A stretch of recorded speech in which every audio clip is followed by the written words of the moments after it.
Queridos amigos, queridas amigas,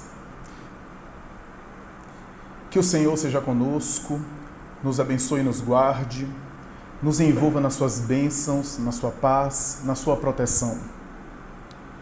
Escreveu o Espírito Emmanuel, por meio do médium Chico Xavier, que existe uma comunidade de espíritos angélicos, perfeitos, espíritos que já realizaram seu processo evolutivo e já reuniram em si a síntese de experiências que caracterizam a criatura humana. Portanto, seres espirituais que já fizeram a jornada evolutiva e alcançaram a perfeição dada à criatura alcançar. E essa comunidade, ao que é dado a saber, escreve literalmente Emmanuel, ao que é dado a saber, essa comunidade, da qual o Espírito conhecido como Jesus faz parte dela, como um dos membros, um dos elementos dessa equipe espiritual angélica. Ao que se sabe, diz Emmanuel, reuniu-se 2 vezes no nosso planeta Terra.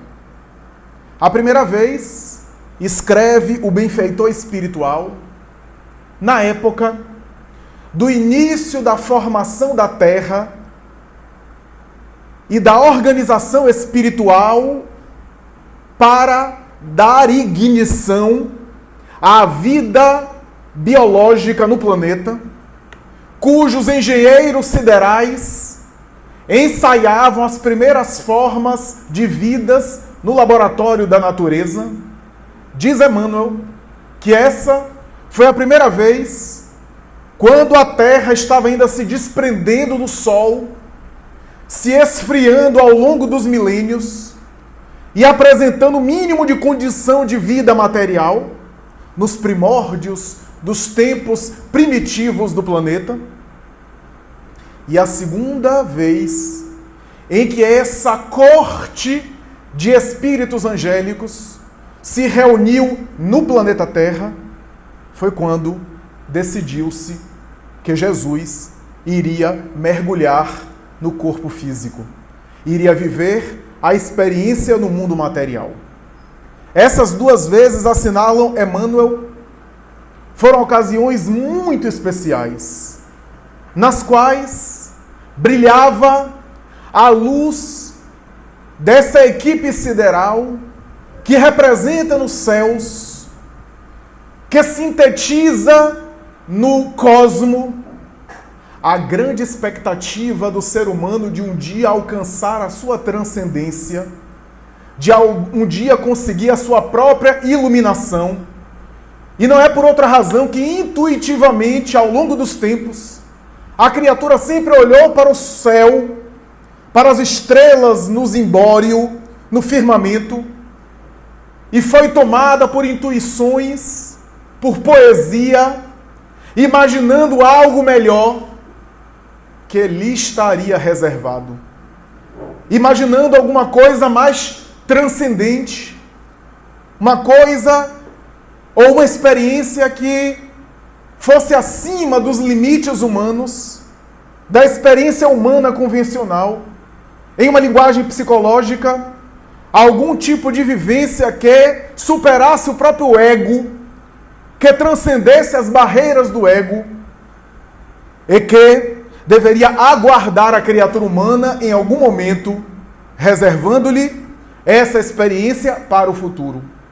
Não é por outra razão que a criatura humana sempre olhou para o céu e intuiu essas coisas. Porque como se refletisse nela, se causasse ressonância nela, no seu elemento espiritual, ou no elemento espiritual que nós somos, as origens profundas de onde a gente vem, as realidades invisíveis de onde a gente procede, as causas básicas da vida de onde a gente saiu, e a reminiscência, a lembrança espiritual, mesmo que de maneira pálida, não de estrelas, mas de cortes espirituais iluminadas, que são os verdadeiros avatares da humanidade, os verdadeiros guias das humanidades, esses seres espirituais avançados, que representariam, portanto, o próprio Criador junto às criaturas humanas. E é por essa razão que Jesus, na Terra, representa, diz Emmanuel, essa comunidade de seres puros na obra portentosa A Caminho da Luz, no seu primeiro capítulo, quando ele assim o menciona, fazendo alusão de alguma forma a um enigma bíblico ainda não totalmente solucionado pelos estudiosos do judaísmo, das tradições de Israel, porque quando você pega o primeiro versículo e o primeiro capítulo da Bíblia, o livro mais famoso da humanidade, o documento histórico mais conhecido, Gênesis, capítulo 1, versículo 1, o famoso texto que começa com Bereshit, no princípio, Deus criou os céus e a terra. Os estudiosos do judaísmo batem cabeça e se debatem, inquietam-se e angustiam-se diante da experiência de ler esse texto, porque a verdade é que foi traduzido no princípio Deus, ou no princípio fez Deus os céus e a terra, mas o texto original não tem em hebraico, na verdade os textos mais antigos estão em grego, não tem Deus, mas tem Elohim, e não El. Elohim é o plural de Deus, deuses. O que angustia os rabinos, os estudiosos do judaísmo. Porque não se pode achar que a cultura judaica era uma cultura politeísta.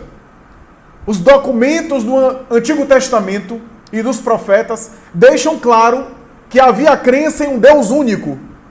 Mas como é que o capítulo mais importante da Bíblia, porque quanto mais antigo é o texto, sociedade patriarcal, mais importante ele era. Quanto mais ancião era um documento, Gênesis era o primeiro livro, o livro mais antigo.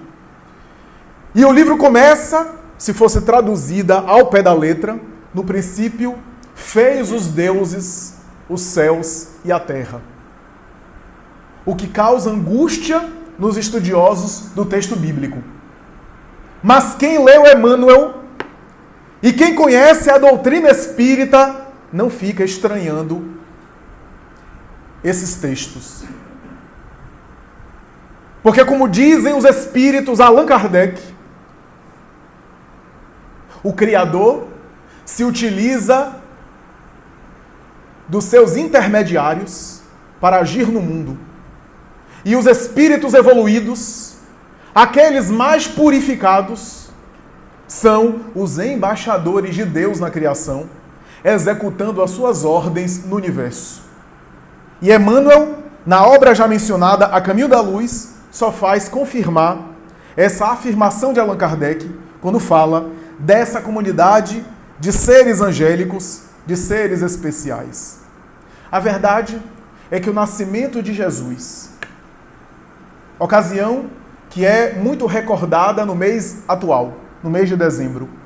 O nascimento de Jesus foi tão importante em termos espirituais que aquela comunidade se reúne por segunda vez para preparar a vinda dele. Uma preparação que foi lenta, que foi penosa. Alguns espíritos asseveram que Jesus começou o seu processo de mergulho nos fluidos densos do planeta, a sua ambientação com os fluidos do mundo material, assimilando as vibrações desse plano mais denso,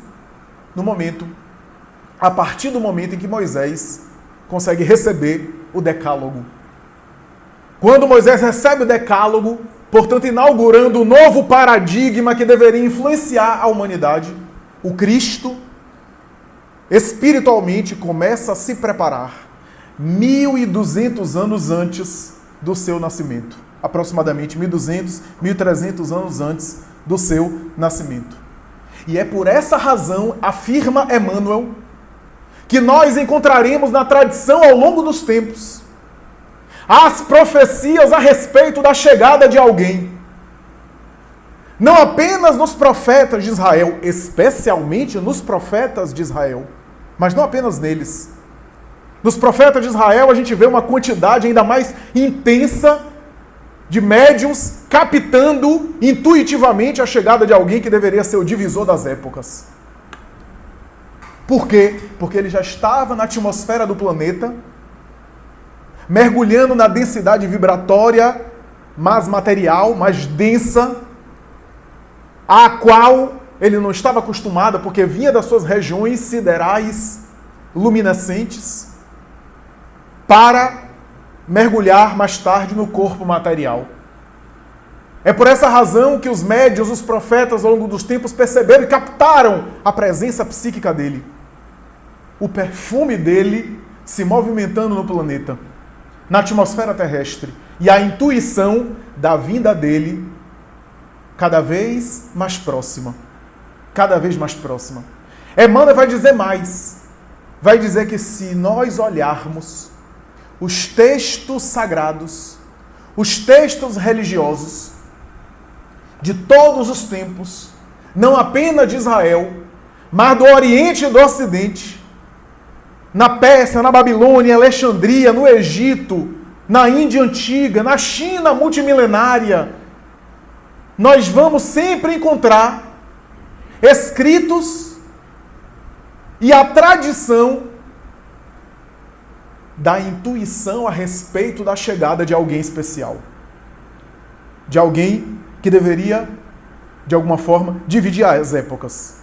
O anúncio de um Messias. De alguém que deveria mudar o rumo da humanidade para sempre, que deveria ser mais tarde o sol da humanidade por vindoura.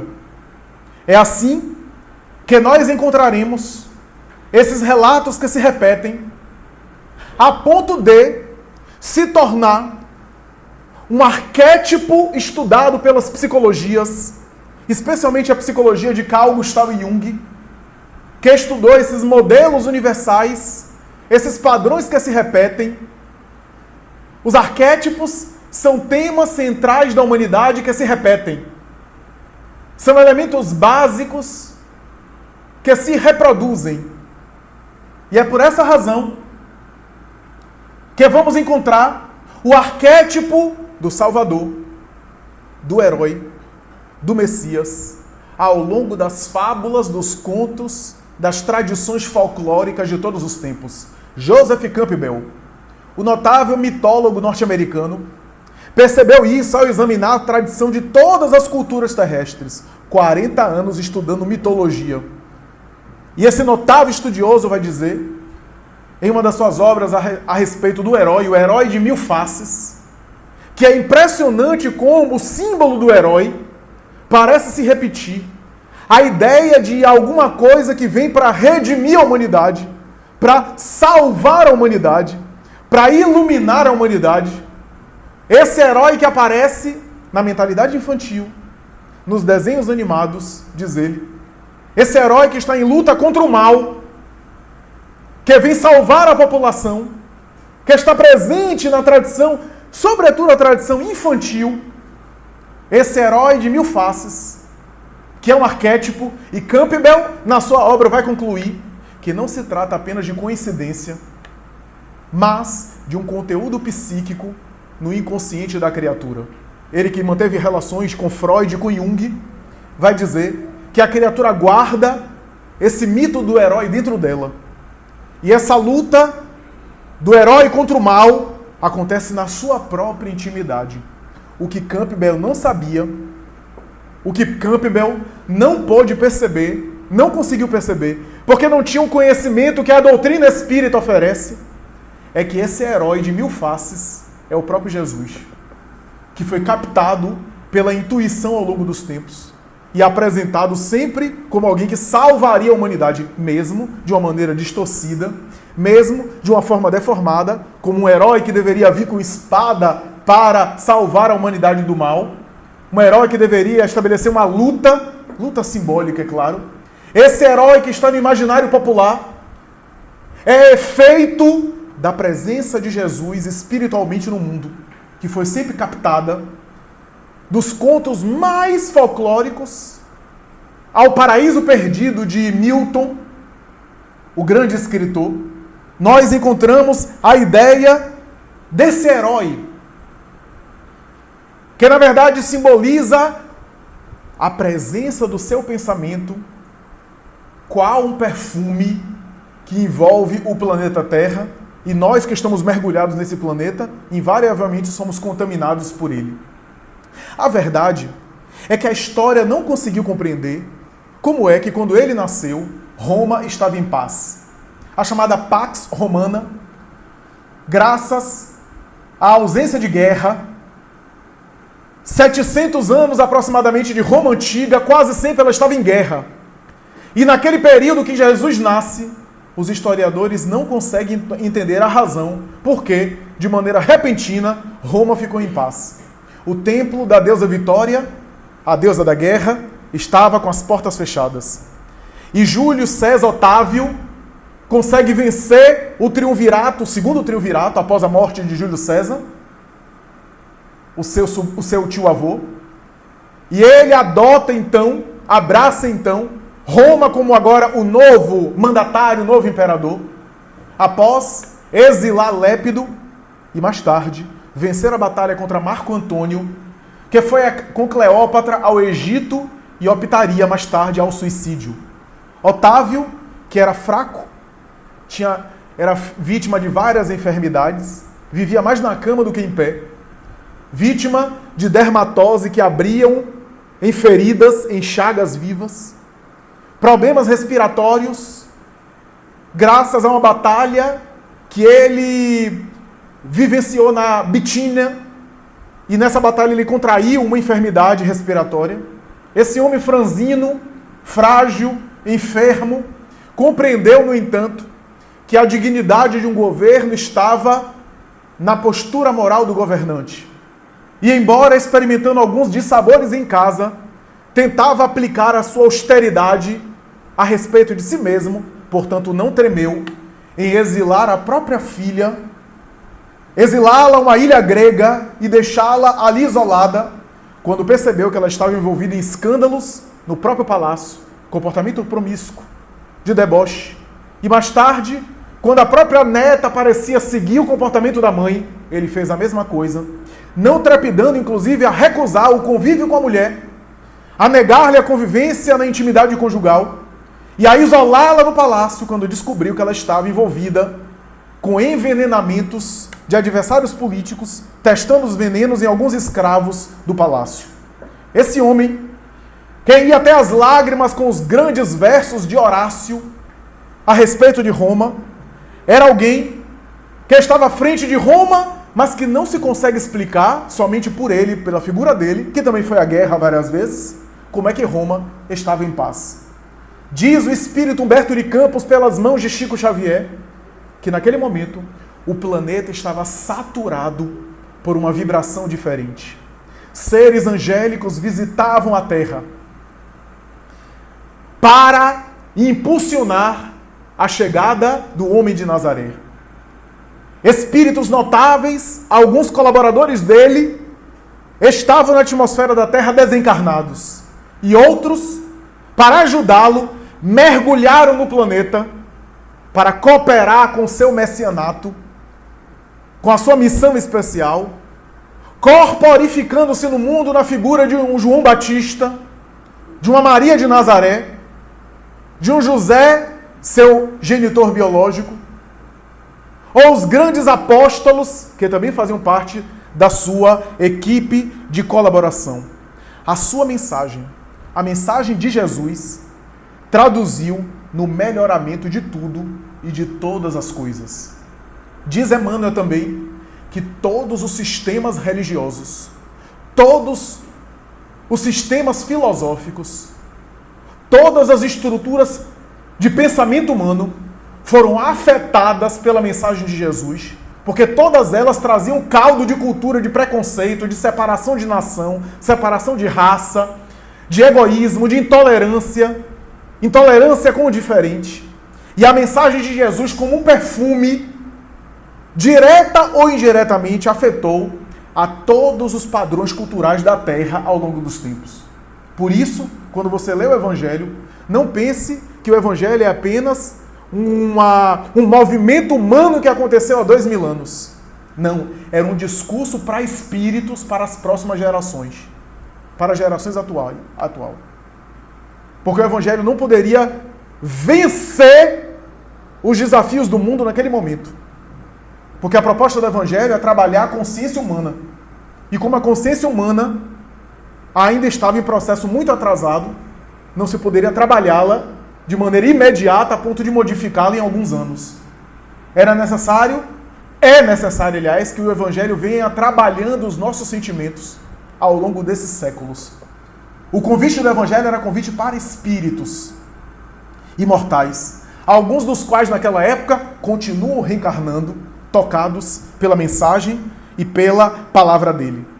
Mas a mensagem de Jesus e a sua proposta é especial e diferente de qualquer outra proposta que havia sido apresentada até então. Sócrates e o seu discípulo Platão convocavam as criaturas à interiorização, através da qual haveria de produzir uma educação dos sentimentos. Jesus foi além, porque Sócrates era ministro de Jesus. Jesus convidou as criaturas ao reino dos céus e as suas parábolas não era apenas uma interiorização no sentido de refletir, mas era um mergulho interior a ponto de se transformar, a partir de cujo mergulho haveria uma transformação.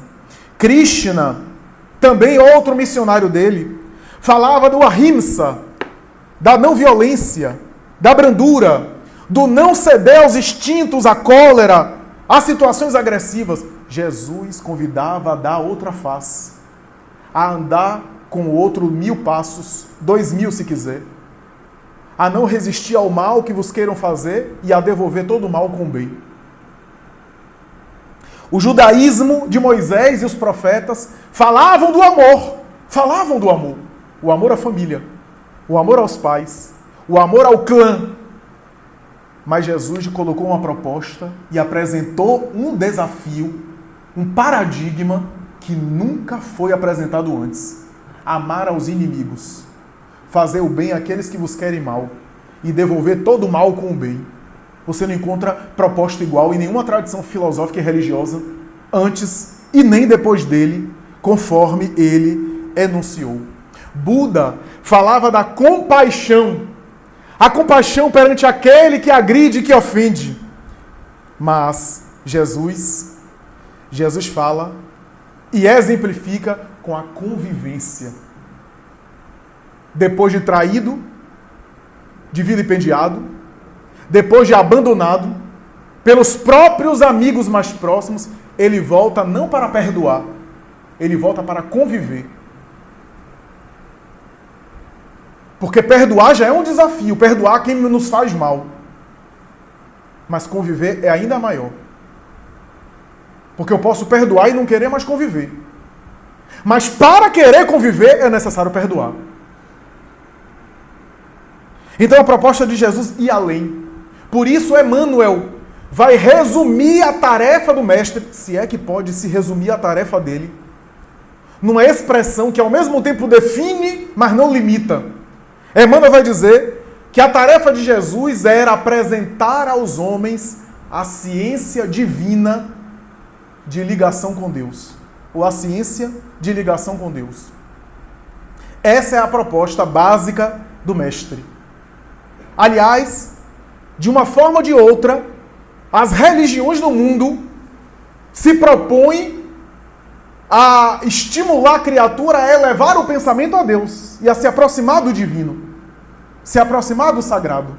Essa é a proposta de todo o sistema religioso, de todo o sistema filosófico, espiritualista. Mas a ciência de ligação com Deus, ou a ciência divina de ligação com Deus, é aquilo que a religião, religare, ligar de novo, religar a criatura com o Criador, tem de mais elevado, tem de mais aperfeiçoado, tem de mais desenvolvido. A proposta de Jesus se resume a apresentar o roteiro da criatura se ligar com o Criador. Porque se o Criador é a fonte de tudo, é a sabedoria, é a bondade, ou seja, é o substantivo, não é adjetivo. Deus não é bom, Deus é a bondade. Entenda, Deus não está no jogo, Deus criou o jogo. Deus está fora do tabuleiro. Enquanto você é uma peça do tabuleiro, Deus está fora. Deus vê em 360 graus. Se é que a gente pode dizer que Deus vê, que essa expressão também é humana, é humanoide. Deus vê no sentido de visualizar. Tudo isso que a gente coloca é adjetivo que a gente coloca no Criador, mas o Criador não é o adjetivo, é a substância. É o substantivo. Deus está para além da existência. Apresentar a proposta de ligação com Deus é dizer que o espírito, à medida que evolui, vai se conectando mais com o Criador. E a gente não tem ideia do que é isso. A gente não tem ideia do que é essa conexão.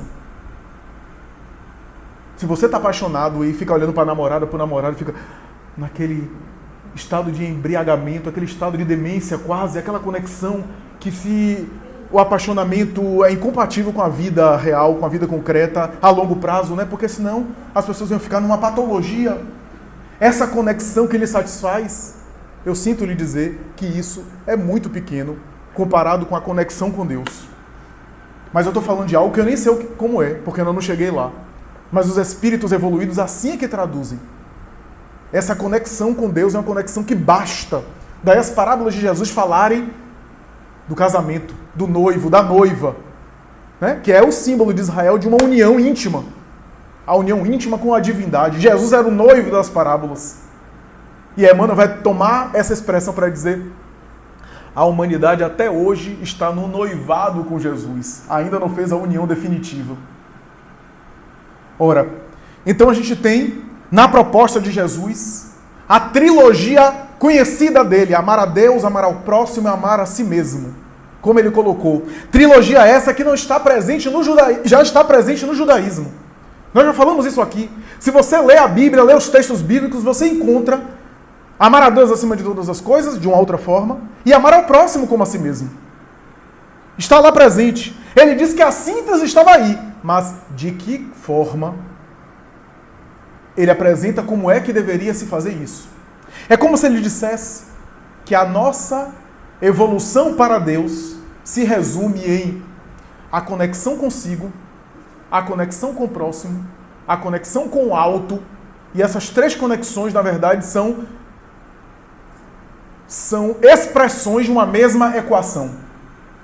E uma abala sobre a outra. Amor a si mesmo. Amor a si mesmo quer dizer relacionamento consigo mesmo. Como é que está o meu relacionamento comigo? Não é só autoconhecimento. Autoconhecimento é o processo inicial, porque o objetivo não é só se conhecer. Eu posso me conhecer e continuar sendo eu mesmo. O objetivo é se transformar, avançar. Mas para avançar é necessário se conhecer. E o amor a si mesmo vai além de um checklist, de eu fazer uma lista para saber quais são as minhas virtudes e os meus defeitos. Isso faz parte do processo, mas não é apenas isso. É a experiência de conseguir conviver consigo mesmo. Conviver consigo para se aperfeiçoar. Daí a aceitação dos defeitos para depois transformá-los. Se eu me nego a mim mesmo, como eu vou melhorar aquilo que eu nego? Aperfeiçoamento pessoal. Amor ao próximo. Relacionamento com o próximo. Amor a Deus. Relacionamento com Deus. E uma coisa modula a outra. A relação que eu tenho com o próximo é modulada a partir da relação que eu tenho comigo mesmo. E por incrível que pareça, a relação que eu tenho comigo mesmo tem a ver com a relação que eu estabeleço com o divino. Porque essas coisas se interagem. O próximo é o meu termômetro para me dizer como é que eu estou. Ou seja, o próximo é também a minha régua para me ajudar a me relacionar comigo mesmo. O próximo me diz como é que eu estou. Então, quando você sai daqui do centro espírita, chega em casa e diz assim, eu estava tão bem, e fulano chega e me tira a paciência. Não, ele só colocou você no lugar que você está. É porque você ainda perde a paciência, você está nesse nível. Ele lhe ajudou a você baixar a bola e olhar para onde você ainda não conseguiu avançar. O próximo me ajuda a ter o verdadeiro termômetro da minha temperatura. Porque eu consigo me conhecer a partir do momento em que eu funciono com o meu próximo. É com o meu próximo que eu vou avaliar como é que eu funciono. Se eu me irrito, se eu não me irrito, se eu me exaspero, se eu não me exaspero, se eu sou paciente ou não, se eu perdoo ou não. As virtudes que eu quero conquistar, eu preciso do meu próximo. Moral da história, o próximo é a minha escada para Deus. Eu preciso do meu próximo. O processo de elevação a Deus é pessoal e intransferível. Mas, ao mesmo tempo, é dependente do próximo. E quando eu falo próximo, é o próximo amigo e o próximo não amigo. As pessoas de maneira geral. Chico Xavier dizia isso de maneira bonita, né? Ele dizia que existe uma cruz de ferro e uma cruz de palha. A cruz de ferro é aquele sofrimento mais forte. Só que é de uma vez só. Você é crucificado de uma vez só. O martírio é imediato. É uma calúnia. É uma decepção, é uma frustração. É uma situação grave que você passa. E Emmanuel vai dizer, mas essa cruz quase sempre tem apoio das pessoas. As pessoas se compadecem de você, têm pena de você, agasalha, acolhe, você tem amigos que te incentivam.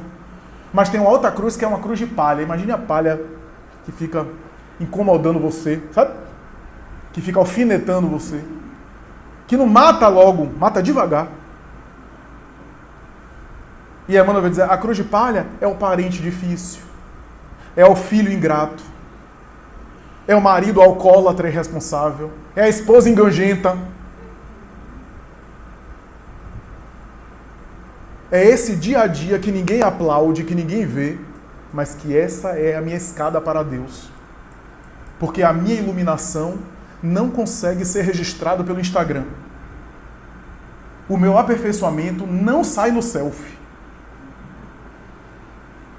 A minha iluminação não é percebida pelos olhos da matéria. O crescimento interior, só eu sei. Ninguém consegue ver. As minhas vitórias e derrotas, só eu tenho noção. Daí a música do casal Tim e Vanessa, casal mineiro, que canta muita coisa boa de conteúdo espírita, fala sobre isso. Fala de compreender a vida pelas mãos do Criador.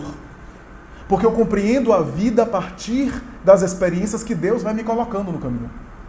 Olha só que coisa interessante. À medida que a minha inteligência se desenvolve, eu vou compreendendo a minha vida, a criação e o próprio Criador. Mas tudo aquilo que eu sei do Criador foi permitido por Ele mesmo. Deus vai se revelando a mim. E tudo que eu sei dele, foi Ele que revelou. Porque não tem fora do Criador. Ele me fez muito maior do que estou. Eu posso estar temporariamente em um nível, mas eu guardo potencialidades ainda não desenvolvidas. Por isso que Jesus dizia que eu sou a luz do mundo e vós sois a luz do mundo. A luz é a mesma, só varia de intensidade. Nós guardamos um Cristo dentro de nós. Jesus é o futuro nosso.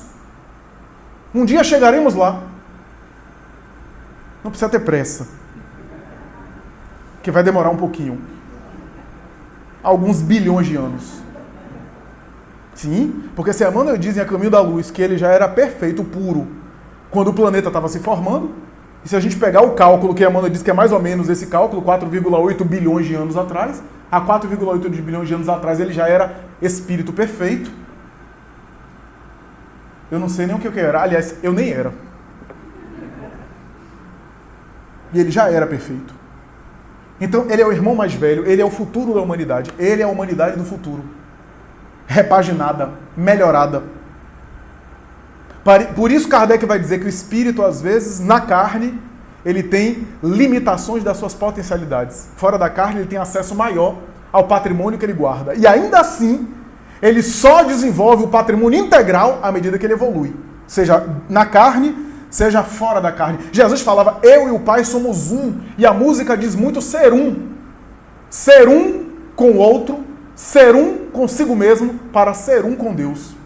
Eu e o Pai somos um. A teologia, tanto protestante quanto católica, traduziu esse eu e o Pai somos um como sendo a Santíssima Trindade, que ele era o próprio Deus.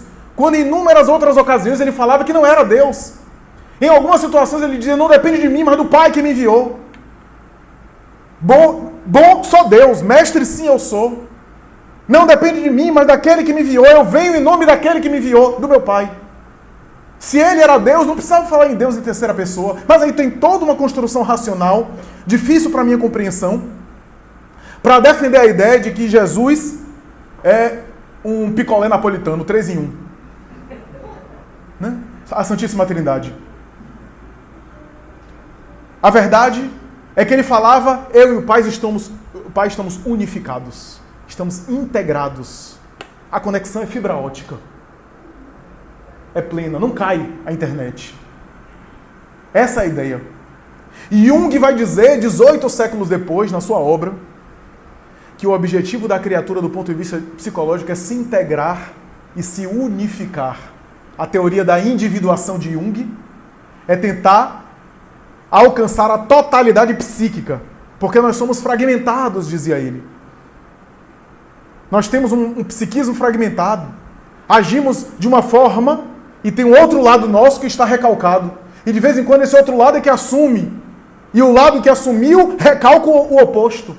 Daí o símbolo Yin e do Yang, que ele usava muito, o símbolo oriental, é a síntese dessas polaridades, consciente e inconsciente, que ficam se alternando.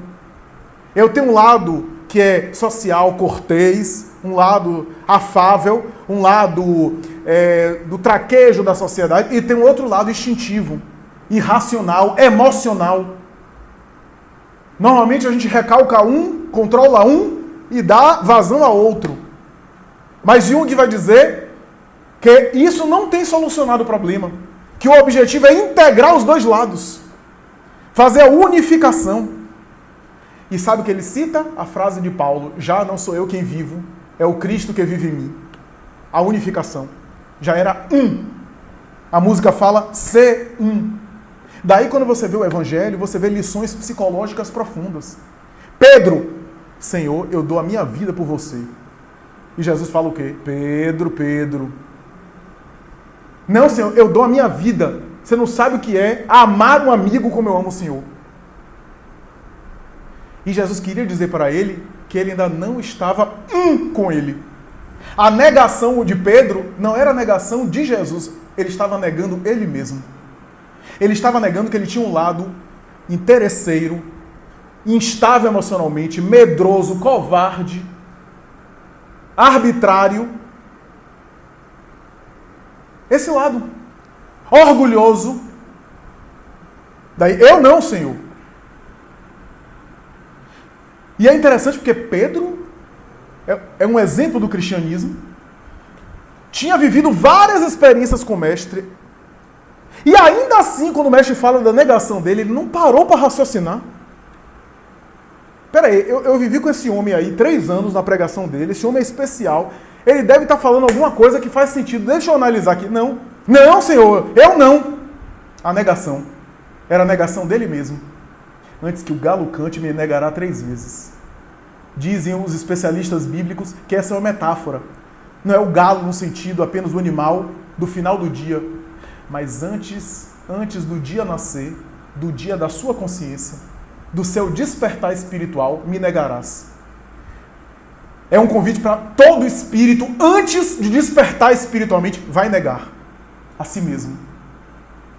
É um símbolo profundo para falar das nossas fraquezas, das nossas debilidades morais, do nosso lado humano pelo qual a gente passa. Não aqui querendo fazer apologia do erro da nossa humanidade, como diz o Espírito Camilo por José Raul Teixeira. Nós não erramos porque somos humanos. Nós somos humanos porque erramos. É diferente. É o erro que caracteriza a nossa humanidade, não o contrário, é a humanidade que caracteriza o erro.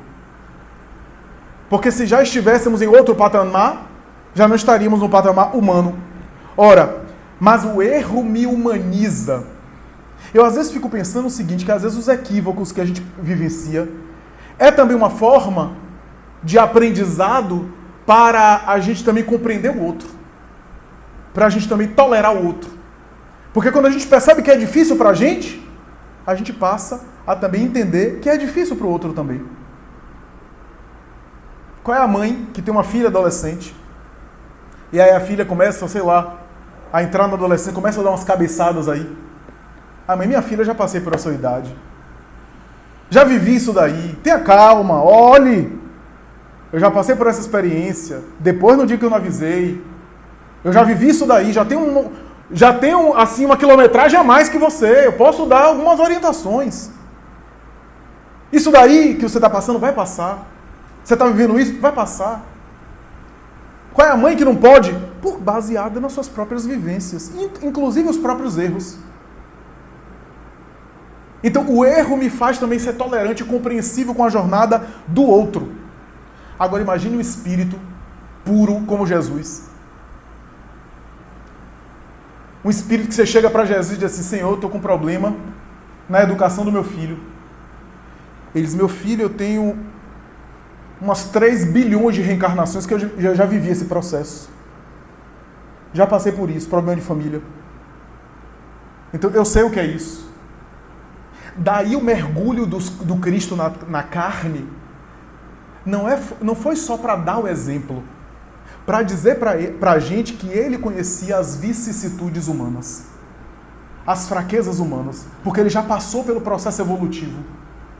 Porque você não vai acreditar que um espírito puro é puro porque só viveu a angelitude. Porque se ele é só angelical, ele não conhece as sombras humanas. E se eu não conheço o abismo das sombras humanas, eu não consigo ajudar o humano. Por isso o evangelho não são anjos ensinando a ser anjos. São apóstolos com fraquezas como nós, querendo a angelitude, querendo a iluminação. São seres humanos caminhando para a redenção. Você olha para os apóstolos, você se identifica. Tradução do amor maior que vibra em nós. O amor de Deus vibra em nós. E nós somos co-criadores com Ele. O ser espiritual é co-criador com Deus. Daí Jesus, bem-aventurados os puros de coração, porque verão a Deus. Tudo que está limpo, daí limpo de coração parece ser a tradução melhor, tudo que é limpo é mais translúcido. Se você pega um vidro que está todo sujo, você não consegue ver o que o vidro reflete. Se você limpa, você consegue ver com clareza a imagem depois do vidro. E se o espírito for um vidro, ou se quiser a imagem de Emmanuel, a mente do espírito é um espelho. Quanto mais higienizada é a mente, melhor ele reflete o Criador. Melhor ele reflete o mundo espiritual superior. A gente vê na obra de André Luiz os mentores chegarem, orar, eles oram e cada um é afetado pela prece, mas cada um é afetado na sua condição. O mentor espiritual é um foco de luz. E aí cada um se torna lâmpadas mais ou menos maiores, a depender da sua capacidade de conquistas interiores. Sentir a vida com prazer, como diz a música. O prazer estético e o prazer sensorial. Na comunhão dos corpos quando a mente é sã. Interessante que a letra da música faz alusão, inclusive, ao envolvimento dos corpos. Para dizer que a mente é sã. Eu me lembro da epístola de Paulo. Nenhuma coisa é imunda só na mente daquele que tem como imunda, ou só na mente imunda. Paulo, quando escreveu essa epístola, Romanos 14, ele falava sobre o ritual da alimentação, de alimentar com as mãos. Mas Emmanuel pega essa frase para dizer que a gente pode usar isso em qualquer experiência humana. Nada é imundo senão para a mente impura. Quando a mente é pura, a mente é sã, as coisas fazem parte da existência e se tornam puras também. Os espíritos dizem, e André Luiz tem um trecho muito bonito em Missionários da Luz, que eles vão dizer que os casais que se envolvem afetiva e sexualmente, e que se amam, que se respeitam, e que se preocupam em cultivar algum valor moral, não estou falando de santo, Estou falando de pessoas normais, mas que procuram se melhorar moralmente. A intimidade do casal tem defesas espirituais. Porque a nossa privacidade pode ser respeitada. E os espíritos bons respeitam a nossa privacidade. Claro, se a relação é de ocasião, de bordel, de prostituição, de sexo promíscuo, sem nenhum respeito e sem nenhuma moralidade, é claro que a nossa vivência sexual é espetáculo público de outras criaturas. Mas se a nossa vivência tenha um mínimo de ética, um mínimo de compromisso e de cuidado com o outro e consigo mesmo, há um respeito pela privacidade a ponto de André Luiz dizer que aquilo é visto como uma comunhão não apenas de corpos, mas uma espécie de oração, de troca de hormônios psíquicos que renovam as criaturas. Aí você vê, estamos caminhando para o final, aí você vê Rudolf Steiner falando o seguinte: toda privação e toda abdicação que você fizer na vida, se você tiver motivações elevadas, você consegue. Agora, se você tiver motivações banais, às vezes você tem problemas. Por exemplo, você quer ser vegetariano, mas você quer ser vegetariano porque está na moda, porque você quer impressionar alguém, você quer dar uma pra frentex. Aí você começa a ter anemia, começa a ficar mal, começa a ter problema de saúde. Agora, se você tem motivações elevadas, qualquer renúncia que você faz, pelo compromisso moral que você tem efeito. Tem efeito. Daí você entende por que Gandhi fazia greve de fome e não tinha distúrbios de saúde. Chico Xavier ficava 14 horas sentado psicografando e não tinha trombose. Olha, Chico Xavier psicografava que Arnaldo Rocha dizia: olha, a gente ia para casa, tomava banho, jantava, voltava, ele estava psicografando. O grupo ficava se revezando, ia no banheiro e ele nem levantava para ir no banheiro, psicografando direto. Nenhum problema de saúde. Superava as necessidades físicas ali. Tal era alguma coisa alimentava ele que não era o pãozinho e o café mineiro, ainda que ele adorasse isso. Então, se você tem motivações elevadas, você suplanta as necessidades básicas. Agora, se você tem motivações inferiores, como dizia um guru indiano, o guru indiano diz assim: se você não assiste mais novela, mas você se acha melhor do que o outro que assiste novela, é melhor você voltar a assistir novela. Se você deixou de tomar sua cerveja, não bebe mais bebida alcoólica, mas você humilha os outros por isso, volte. Melhor voltar. Se você se acha melhor do que os outros porque é vegano e espezinha as pessoas por causa disso, é melhor voltar a ser carnívoro. O que é que ele está querendo dizer com isso? Ele está dizendo que os hábitos de fora se modificam a partir da modificação interior. Que eu não vou ser espiritualizado pela mudança de fora. Eu vou me espiritualizar e aí, como consequência, eu vou mudando os hábitos também de fora. Aí sim. Sejamos um, como diz a música, o duplo eterno. O duplo eterno é ser um consigo, com o próximo, com o outro, para encontrar essa grande identificação com o alto, essa grande conexão, em que Jesus é o símbolo dessas experiências fantásticas. E que ele próprio traduziu isso na parábola mais curta do Evangelho. Pelo menos dentro da minha memória, eu acho que é a mais curta. A parábola do fermento. O reino dos céus é semelhante a uma mulher que toma de fermento e coloca em 3 vasilhas de farinha separada e esconde até que tudo leveda e tudo cresce. 3 porções, talvez para simbolizar as 3 grandes revelações. O judaísmo, o cristianismo, o espiritismo. Mas para simbolizar que o reino dos céus cresce. O que é que vale dizer? Que o nosso desafio, a nossa experiência é crescer. Que a proposta da música é ser cada vez melhor. É aproveitar o Natal de Jesus para ser um pouco melhor. E para concluir, gostaria de citar um trecho que eu já citei em uma palestra recente de Paulo Estevão, quando o apóstolo Paulo, depois de se converter ao cristianismo, depois de perceber uma espiritualidade que ele não estava acostumado. Ele estava acostumado à espiritualidade da liturgia, do ritual exterior do sinédrio. Quando ele se converte na estrada, ou melhor, ele cai do animal e vê Jesus na estrada de Damasco, que ele fica desnorteado, vai pedir abrigo na igreja do caminho, aquela igreja que ele perseguiu, que ele matou gente, que ele açoitou os cristãos e levou à morte por apedrejamento de Estevão. Naquele momento, ele entra na igreja do caminho pedindo abrigo. Era pele e osso. Já não era aquele doutor da lei de antes. Parecia um mendigo, diz Emmanuel. Envergonhado, porque todos o conheciam. Alguns ali tinham perdido família por causa dele, cujos familiares foram assassinados por causa da perseguição que ele desencadeou. E agora, ele estava ali. Os apóstolos olhando ele, alguns, como Tiago Menor, que olhava desconfiado ele, achando que ali era uma armadilha. Mas quando ele viu aquela multidão de miseráveis ali que estava sendo atendido, na miséria mesmo, estava sendo atendido pela Casa do Caminho, que ele olhou aquele trabalho daquela casa, que o sinédrio rico de Israel não fazia a metade, não fazia 1/10, aliás. Ele olhou aquilo, e o que é mais interessante, ele percebeu que ele estava com fome, com sede. Alguém se aproximou e disse: eu vou pegar água para você. Pegou água, pegou um pouco de pão, e ele ali todo constrangido, as pessoas ali simples, mas se relacionando. Uma mulher pegou o filho dela recém-nascido e deu para ele, e ele que não estava acostumado a segurar recém-nascido, solteiro, a noiva havia falecido, ele pega o recém-nascido todo desengonçado, segurando o bebê todo desengonçado, sem saber, todo desajeitado ali, e as pessoas servindo a ele.